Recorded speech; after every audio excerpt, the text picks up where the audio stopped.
अखिलेश के पीडीएफ फॉर्मूले पर बीजेपी का बड़ा पलटवार, ओबीसी से लेकर ब्राह्मण और पसमानदा तक साधने की तैयारी। क्या 2027 का खेल बदल जाएगा? योगी भी हो गए गदगद, योगी की बहन अपर्णा यादव भी हो गई खुश, विनोद तावड़े को मिली यूपी की कमान, मोदी शाह ने तैयार किया नया चुनावी ब्लूप्रिंट, विपक्ष की क्या बढ़ गई इस दांव से टेंशन। कहते हैं राजनीति में सबसे बड़ा वार वही होता है जो विरोधी की सबसे मजबूत रणनीति पर किया जाए, और उत्तर प्रदेश की राजनीति में इस समय सबसे ज्यादा चर्चा इसी बात की हो रही है कि क्या बीजेपी ने अखिलेश यादव के पीडीएफ फॉर्मूले की काट निकाल ली है। क्योंकि 2024 के लोकसभा चुनाव के बाद बीजेपी ने पहली बार खुलकर स्वीकारा नहीं, लेकिन अपने फैसलों के संकेत जरूर दे दिए कि कुछ सामाजिक समीकरण उसके हाथ से फिसले थे। खासकर ओबीसी वोट बैंक में आई हलचल ने पार्टी को सोचने पर मजबूर किया।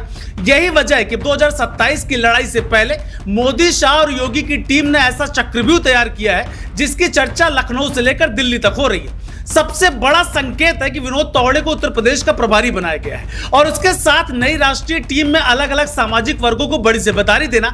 सवाल यह है कि क्या यह फैसला सिर्फ संगठनात्मक बदलाव है या फिर पीडीए की सीधी काट है। चलिए इस वीडियो में सब कुछ पूरे डिटेल के साथ समझते हैं।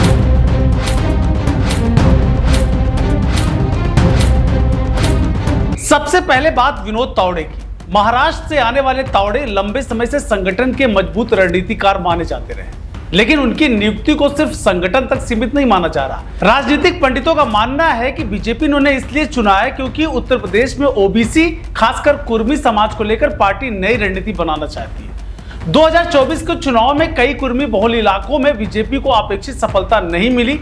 ऐसे में पार्टी अब उन सामाजिक समूहों के बीच अपनी पकड़ को दोबारा मजबूत करना चाहती है जिन पर उसकी चुनावी जीत का बड़ा आधार टिका रहा है।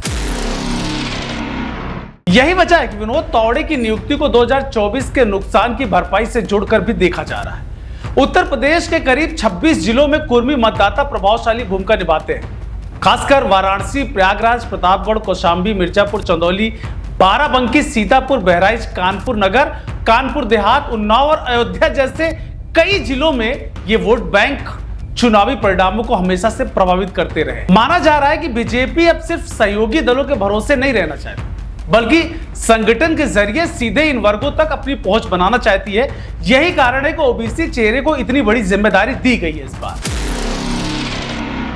लेकिन कहानी सिर्फ तावड़े तक सीमित नहीं है। बीजेपी की कई राष्ट्रीय टीम को देखें तो पूरी तस्वीर और साफ हो जाती है। हरीश द्विवेदी को राष्ट्रीय महामंत्री बनाकर ब्राह्मण समाज को संदेश दिया गया है। स्मृति ईरानी को बड़ी भूमिका देकर महिला और शहरी वर्ग को साधने की कोशिश दिखाई दी। रेखा वर्मा और अमरपाल मौर्य के जरिए ओबीसी समीकरण मजबूत करने का प्रयास है। वहीं संगीता यादव के जरिए यादव समाज तक पहुंच बनाने का संकेत दिया गया।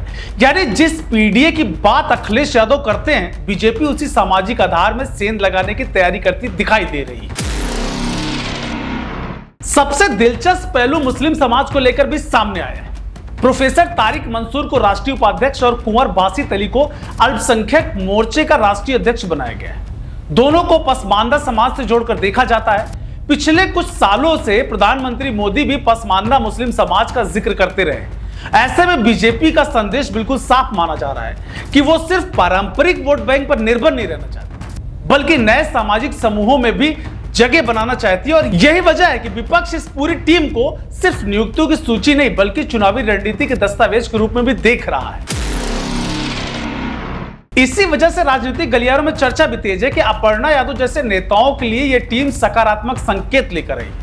भाई, अपर्णा लंबे समय से बीजेपी में ओबीसी और सामाजिक विस्तार की राजनीति की समर्थक मानी जाती है।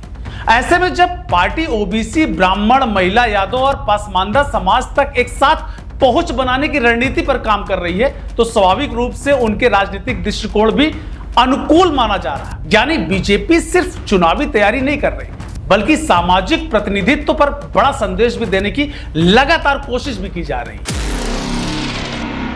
अब सबसे बड़ा सवाल यह है कि क्या बीजेपी का यह नया चक्रव्यूह अखिलेश यादव के पीडीएफ फॉर्मूले को चुनौती दे पाएगा?